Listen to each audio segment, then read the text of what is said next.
Эфир телеканала «Якутия-24» продолжает выпуск новостей. В студии Сергей Михедов. Здравствуйте. Коротко о главном. Владимир Путин поручил удвоить выплаты медикам за борьбу с коронавирусом в новогодние дни. Фронт-офис «Моя работа» открылся в селе Майя. Какие услуги теперь доступны для населения? Айсен Николаев в режиме видеосвязи встретился с лучшими стипендиатами школьной елки главы Якутии.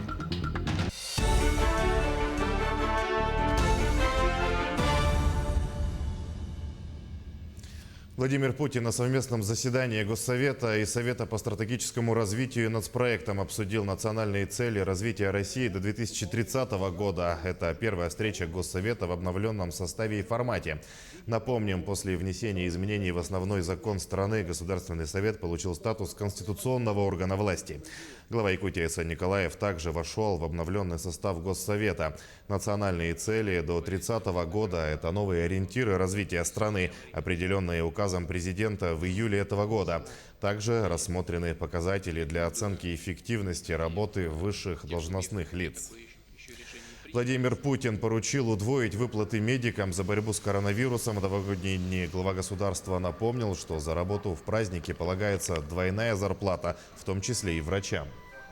В Трудовом кодексе, конечно же, ничего не сказано, ничего не говорится о специальных социальных выплатах, которые мы по решению правительства выплачиваем медицинским работникам за риски, связанные с борьбой с коронавирусной инфекцией. В этой связи считаю, что хотя бы в эти новогодние, длительные праздничные дни нужно и эти социальные выплаты выплатить в двойном размере. Также президент призвал регионы сделать 31 декабря выходным днем. В соответствии с действующим законом мы не можем в эти сроки ввести праздничный день с федерального уровня. Поэтому рекомендую в тех субъектах, где такое решение еще не принято, сделать это, сказал Владимир Путин. По его словам, в течение следующего года можно будет принять необходимые решения для организации праздничного дня на федеральном уровне. А для школьников с 1 по 8 классы сегодня объявлен актированный день в Якутске. По данным синоптиков, на 6 утра температура воздуха в столице составила минус 49 градусов. Для учеников школ организуют дистанционное обучение. Юрий Трутнев предложил поддержать компании, привлекающих россиян для строительных работ на Дальнем Востоке, преференциями. Об этом он заявил накануне в ходе онлайн-форума ДФО-2020. По словам полпреда, сейчас даже на крупных строительных объектах на Дальнем Востоке 80% рабочих иностранцы из Азиатско-Тихоокеанского региона, а также из бывших республик Советского Союза. При этом граждане России зачастую испытывают проблемы с трудоустройством. Изменить ситуацию, по мнению Трутнева, сможет поддержка компаний, привлекающих граждан России. При этом он отметил, что данные изменения не будут действовать уже по инициированным проектам, потому как это повлияет на их экономику и ухудшит инвестиционные условия. Между тем, отток трудовых мигрантов в уходящем году стал причиной срыва сроков ввода жилья в России. По данным МВД, максимальный отток трудовых мигрантов в текущем году зафиксирован в сфере услуг, ЖКХ и строительстве. Сокращение иностранной рабочей силы составило от 20 до 50% в разных регионах, констатировали в ведомстве. В строительной сфере иностранные рабочие чаще всего занимаются отделочными работами, возведением монолитных конструкций, а также благоустройством. Доля нехватки кадров в этих видах работ в некоторых регионах России составляет половину.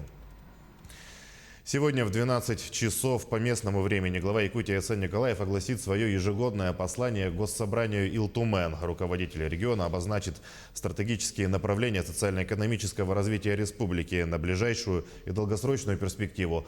Также Айсен Николаев озвучит ряд актуальных тем, решение которых потребует консолидации деятельности регионального правительства и парламента, органов местного самоуправления, предприятий и организаций общественности республики. Прямая трансляция послания будет вестись на телеканалах НВК «Саха» и Якутия-24, на волнах радио ТТИМ и на страницах соцсетей главы республики. А накануне СН Николаев в режиме видеосвязи встретился с лучшими стипендиатами школьной елки главы Якутии. Он выразил гордость и радость за достижения ребят в олимпиадах и соревнованиях республиканского, российского и международного уровня, за проявленное мужество в опасной ситуации.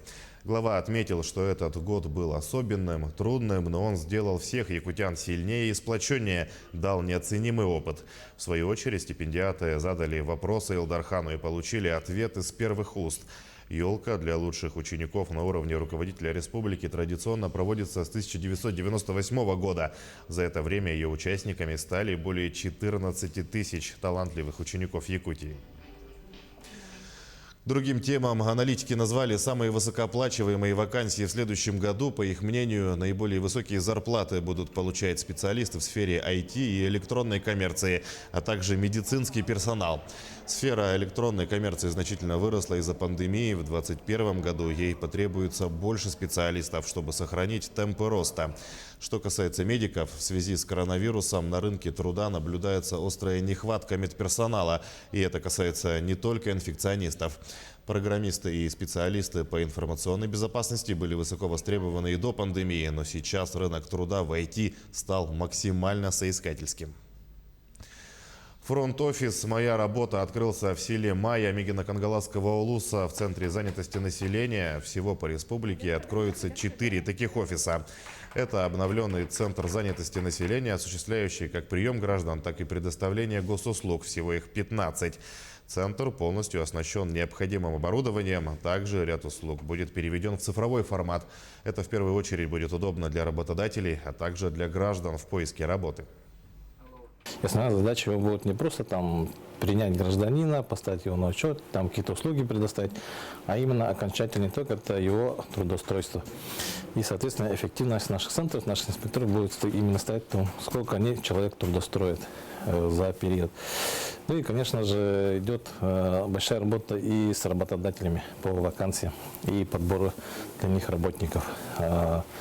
Здесь важно сказать, что опять-таки без, скажем так, лишних каких-то навязываний мы должны, как кадровое агентство, уже готового специалиста найти, или же, если нет готовности, то подготовить именно под те требования, которые предъявляют нам работодатели. Администрация Якутска продолжает раздавать подарки. Предновогодняя благотворительная акция «5 шагов к Новому году» проходит с 15 по 25 декабря. Каждый из 5 заместителей главы городского округа оказывают помощь и поддержку своим курируемым объектам социального назначения. В этом году с введением определенных правил по причине пандемии акция проходит дистанционно. Работники мэрии и окружной администрации записали видео поздравления, которые были переданы вместе с подарками. На сегодняшний день свои подарки уже получили большинство подопечных. Один из домов престарелых, они попросили подарить им бильярдный стол. Второй дом престарелых попросил подарить им телевизор, хороший, большой, чтобы там можно было всем собраться перед этим телевизором и посмотреть новогодние праздничные поздравления и программы. В школе, в которой мы поздравляли, там 6 семей социальных, да, и эти семьи, каждый из них просил свои подарки, которые нужны им. Выставки, спектакли, концерты и какие культурные мероприятия пройдут во время новогодних праздников в Якутске. По информации пресс-службы Минкультуры региона, в Русском драмтеатре с 3 по 10 января покажут музыкально-драматический спектакль «Я буду ждать, даже если не придете», полностью созданный на основе песен и музыки группы «Браво». Также в эти дни в учреждении покажут новую сказку «Путешествие Незнайки» режиссера Андрея Габышева. 3 января в Государственном театре оперы и балета Якутии состоится балет Петра Чайковского «Щелкунчик» в 2 действиях. Музей музыки и фольклора народов Якутии проведет рождественские вечера. Также в Национальном художественном музее для всех желающих будут представлены постоянные экспозиции. В Союзе детских общественных объединений республики придумали, как разнообразить новогодние праздники.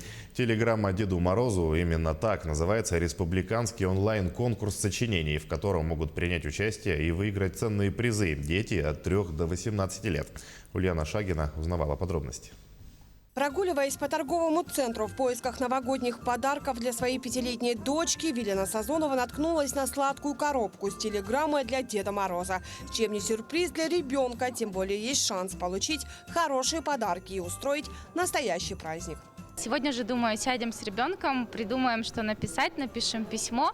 И я думаю, другим мамочкам тоже будет полезно это сделать, потому что конкурс вроде бы как продлится до середины января, и в длинные выходные будет чем себя занять вместе с ребенком. Уже сегодня на конкурс поступило более 500 писем от якутянцев всего региона. Строгое жюри, в состав которого вошли представители Союза журналистов, писатели республики, работники культуры, образования и книжного издательства, будут оценивать самую важную часть письма – ее содержание.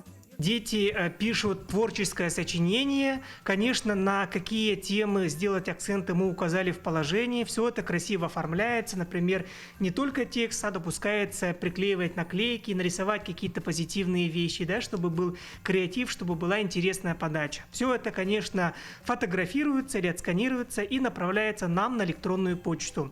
Принять участие в конкурсе может любой ребенок от 3 до 18 лет. Их распределят по 4 возрастным категориям.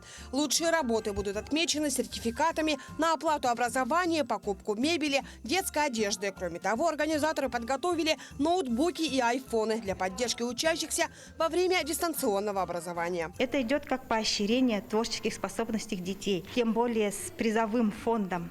Очень даже актуальный и правильный. В нашей школе, например, классами заказывали. И мы надеемся, что дети будут удостоены чести получить какой-то и подарок. Приобрести сладкие подарки с телеграммой для Деда Мороза можно в торговых центрах столицы. Для горожан они доставляются бесплатно. Работы принимаются до 20 января, а 25 января в прямом эфире состоится оглашение результатов и награждение победителей конкурса. Ульяна Шагина, Илья Сыромятников, Якутск. В начале следующей недели в Якутск придет потепление. В понедельник к вечеру будет минус 29. Во вторник днем еще теплее, минус 26. Ясно, однако ветер усилится до 8 метров в секунду. А 1 января, по прогнозам синоптиков, столбики термометров остановятся на отметке минус 30, минус 33. Ясно и без осадков.